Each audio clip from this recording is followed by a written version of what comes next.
So we're 10 days into fermentation now. It's been sitting at 19 degrees for the last 10 days. I've not touched it. If we look inside the brew fridge again, you can see where the krausen was, just around the top here, which is the foam that sits on the top. Got quite a bit of sediment, which I normally get. Usually lose about 2 litres to the trub, which is at the bottom. And all I'm going to do now is do what's called a cold crash. So what I'm going to do is, on the Inkbird, is reset the temperature.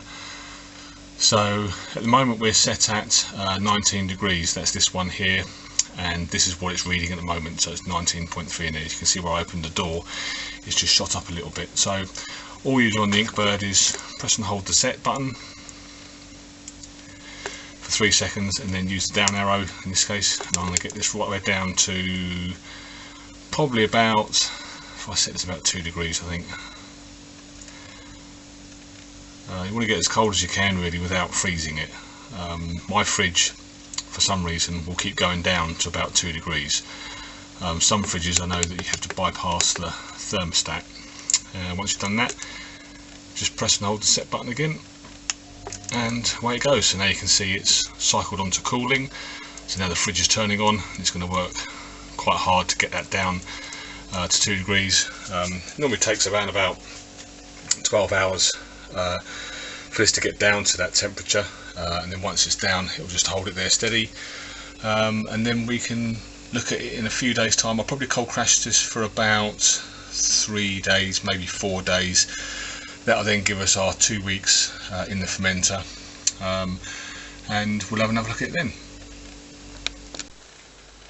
So getting ready to rack the beer into my keg now, so I'm just using these Cornelius kegs, 19 litres. This is the lid for it here, so we just got the rubber, which you need to make sure is in good condition for the O-ring. It's got the pressure relief valve on it. So all I'm doing at the moment is just preparing everything, getting everything ready. So I'm just using deionised water. I've mixed up some star sand in there, and I keep this and I reuse this over and over again. All I do is I check it with the litmus paper strips, the test strips, just to make sure that it's sitting below 3 pH, so it can be used. So what I'm going to do now is just rinse everything through with my sanitizer, which is my star sand. So I'll be using one of these siphons, an auto siphon. So all I'm going to do is pop that in there for now, the other end into the keg itself, and get it in there, and then just a few pumps is normally enough just to get that going. So now we're just siphoning some star sand through this just to clean this. I'm going to fill the keg up just a little bit, not too much, just enough to rinse it all round, and I'm then going to pump some through a party tap. I like to use a party tap to test it all, to clean it through, and I'll show you that in a minute. So we've just got enough star sand in there now, and then I'll show you the next stage. So I've now got the star sand solution into there, so it's all sanitised. Give it a good old shake. I've just put some gas in there from my gas canister. I'm using the pub style gas canisters. Just need to be careful if you've not done this before. The posts are actually ever so slightly different. So on this one here, the nut itself that holds itself to the keg is nice and flat with no markings on it. This one, I don't know how well it's coming out in the camera, but there's slots ever so slightly on the points of the nut, and that denotes that it's the gas. Some of the kegs also have it written on top, so this one's got in stamped on there, which means that the gas goes on that one, and then the beer comes out of this one. So what I'm going to use now is a small party tap. The reason I do this is to get the star sand solution running up the feed pipe. So as the gas goes in here, there's a short pipe. On this one here, there's a long pipe that goes right down to the bottom. I just want to pass that solution up through the pipe and out, so I just use a party tap. Again, these are really cheap from the malt miller. And so now I'm just transferring the star sand that was in there, because we've got gas pressure pushing it out, back up through and into my pot so I can reuse it. That's the great thing about star sand. It can be reused. I've been using this one for months now, and just keep recycling it. So I'm just going to fill this up. Then this keg is then sanitized and ready for filling up with the beer, which again I'll show you in a second. So looking inside the keg, you can see that there's a lot of foam in there. The foam has come from the star sand, and it's not a problem. You can leave that foam in there and then just put your beer straight into that. They say don't fear the foam, and you can see that tube just running down. That's what I wanted to get some star sand inside of. So as long as there's no star sand at the bottom, so it's completely empty, the foam's fine, and you can just rack your beer straight on top of that. So just before I rack it in there, I'm going to take a sample. I'm going to draw up a syringe full of the wort, and you can see, I hope you can see on there, it's actually very clear where it's been cold crashed. So straight out of the fermenter it's coming quite clear already. I'm going to put this in the trial jar, and I've got my, get that in there, loads of foam as always. I always make a mess at this point, always put too much in and it all goes everywhere. So we'll see how that looks. I'll let that foam die down. You want to make sure all the bubbles are off of it. This hydrometer is quite a good one. It's called a finishing hydrometer, so it goes from 1.020 right down to 0.980. I'm hoping this is going to be somewhere around 1.010. We'll have a look at that in a minute when the foam's died down. And again, in the trial jar you can see hopefully on there just how clear that's coming out of the fermenter. So we'll put that to one side and have a look. Everything that I put into the fermenter is all got sprayed with star sand sanitizer, same as this. This is what I was pumping through earlier, but I'll still give it a quick spray of everything. And then this just goes into the finished beer in there, and then we'll put the other end into the keg nice and low so we can get a good siphon going, and then just give this a few pumps, and there we go. And now we're hopefully just get that going. Yep, so now that's siphoning from the fermenter straight into the keg. This could take a little while. It's only got a very thin hose, and again you can see the clarity of the beer on there, and we'll fill this keg up and see how far we get with it.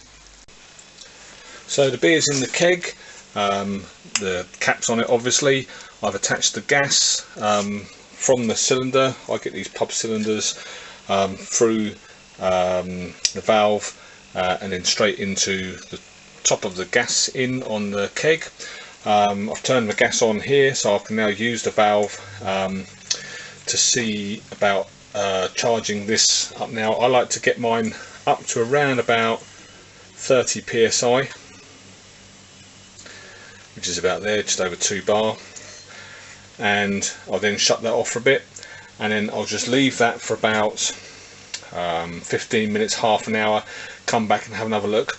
And then usually it's dropped a little bit as the CO2 is absorbed into the beer itself, and I'll keep it at around about 30 psi for around about 2 or 3 hours, and then I'll drop it down to about 20 psi and leave that for a couple of days, and then what I find is it will drop down to about 10 psi on its own. If it doesn't, I can just release a little bit from the pressure relief valve. I'll then use my party tap, that little tap I showed you earlier, just to draw off a bit and see how carbonated it is, and then just keep checking it. It's always different. Everyone has different systems, different lines. The thickness of your line can affect how it comes out of the tap. I'll show you my serving fridge in another video, but that's it for now. So the beer's in the keg. I'm going to carb it up quite high pressure to start off with, and then lower it as we go along, and I'm going to leave it in this keg probably for at least a week. I may taste it after a week and see what it's like, but it just needs a bit more time to mature. Really, it wants 2 weeks in the keg now, although carbonation doesn't take long when you're force carving it like this. So that's how I rack my beer from my fermenter into the keg, and I hope you found this useful. So this beer did finish up as 1.010. You can just about see it sitting. If anything, it's ever so slightly under. It might be 1.009. Either way, I'm really happy with that, because that's come out nice and fermented. It's all complete. So just have a look at it.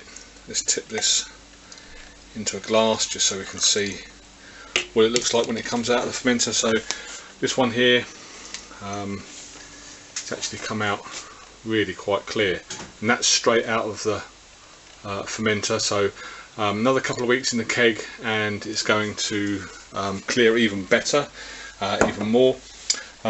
Just to show you what I do now, so my brew fridge, fermentation fridge, is now my storage fridge. So the keg's inside there, the gas is all connected up.